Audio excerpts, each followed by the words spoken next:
Live from Fargo and serving you on TV, online, and on the go. This is Valley News Live at 5.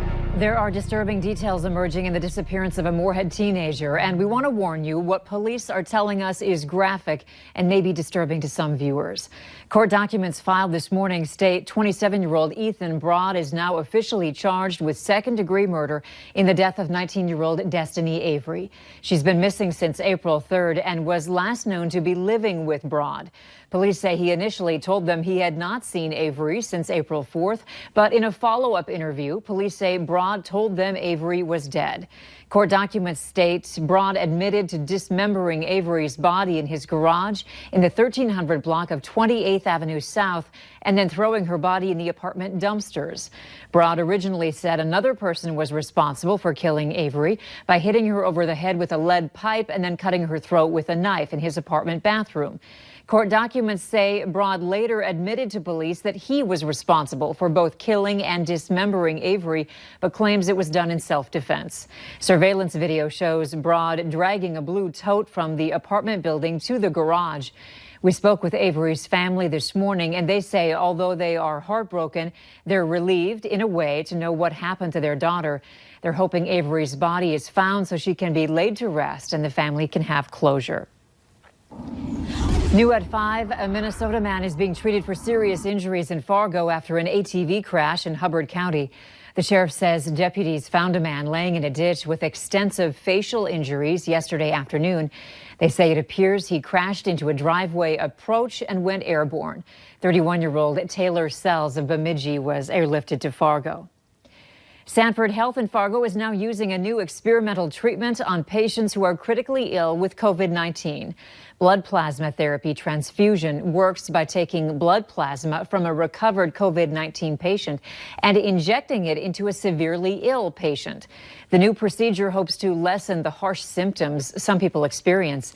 This is an experimental procedure, but Sanford's chief medical officer says it's a step forward in finding a treatment, and they're optimistic about the outcome.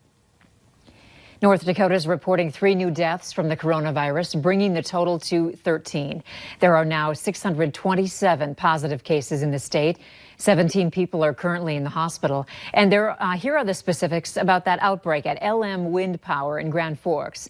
426 tests were performed last Thursday. 99 came back positive, 323 were negative, and 4 couldn't be run.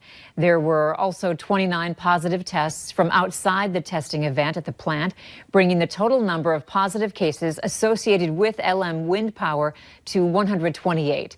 The Occupational Safety and Health Administration, or OSHA, confirmed to Valley News Live today that it's looking into LM Wind Power to determine if standards and regulations were violated.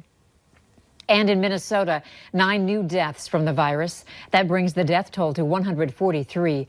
There are 114 new cases for a total of 2,470 positive cases. Clay County now has 62 cases, and most other neighboring counties have from 9 to just 1 case. Okay, so it's a little gloomy out there today, but we've got good temps. Let's find out what's happening this evening from our First Alert Storm team. Hey, Hutch.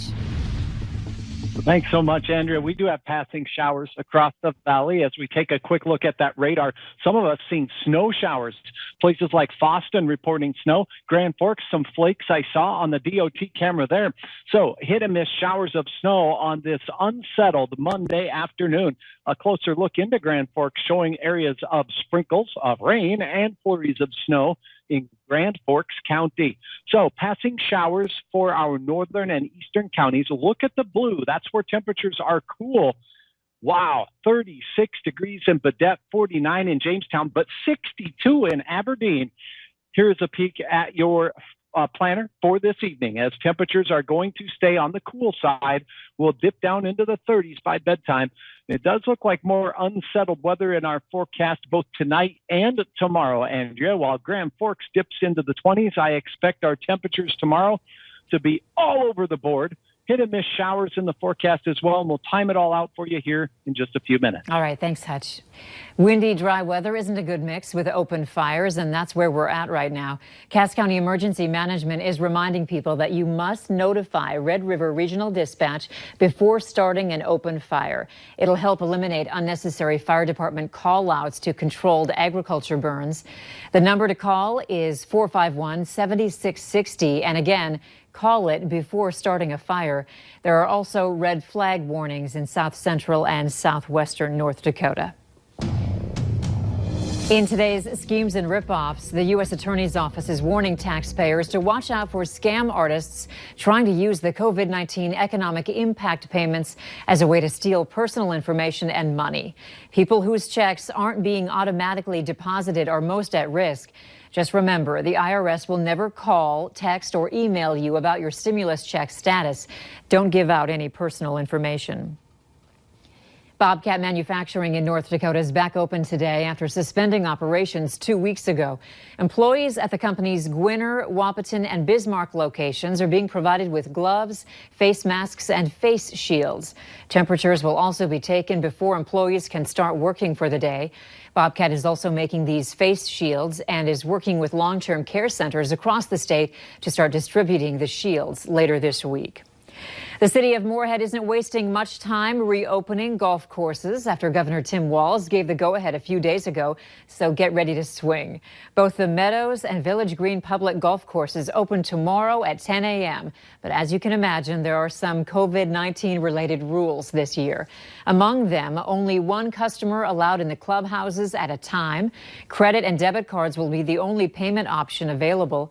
Golfers should schedule tee times over the phone or online. Courses are walking only, and the use of water jugs, bunker rakes, ball washers, and garbage cans is temporarily suspended.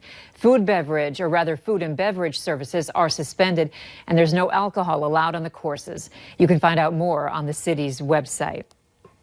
The Red River Valley Fair has a new general manager. Cody Cashman is a Maryland native who has served as Director of Business Development at the York State Fair and York Expo Center in York, Pennsylvania.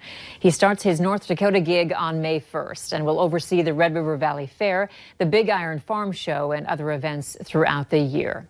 Still ahead tonight, a major airline is indicating just how tough the pandemic has been on their bottom line. Average temperatures this time of the year approaching 60 degrees. I think we'll see some 60s in the forecasts, but we have some growing pains. We'll have hour-by-hour details coming up right after this.